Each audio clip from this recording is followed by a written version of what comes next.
திருப்பாடல்கள் அதிகாரம் 2. கடவுள் தெரிந்து கொண்ட அரசர். வேற்றினத்தார் சீறி எழுவதேன், மக்களிடங்கள் வீணாக சூழ்ச்சி செய்வதேன். ஆண்டவருக்கும் அவர் தம் அருள் பொழிவு பெற்றவருக்கும் எதிராக பூ உலகின் அரசர்கள் அணிவகுத்து நிற்கின்றார்கள். ஆள்வோர் ஒன்று கூடி சதி செய்கின்றார்கள்.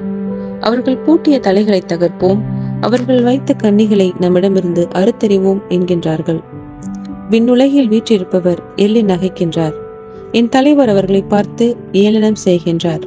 அவர் சினமுற்று அவர்களை மிரட்டுகின்றார். கடும் சினத்தால் அவர்களை கலங்கடிக்கின்றார். என் திருமலையாகிய சியோனில் நானே என் அரசை திருநிலைப்படுத்தினேன். ஆண்டவர் ஆணையிட்டு உரைத்ததை நான் அறிவிக்கிறேன்.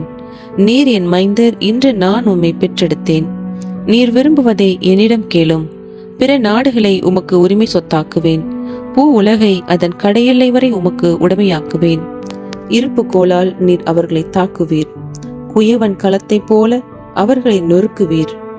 ஆகவே மன்னர்களே, விவேகமாக நடந்து கொள்ளுங்கள். பூ உலகை ஆள்வோரே, எச்சரிக்கையாயிருங்கள். அச்சத்தோடு ஆண்டவரை வழிபடுங்கள்.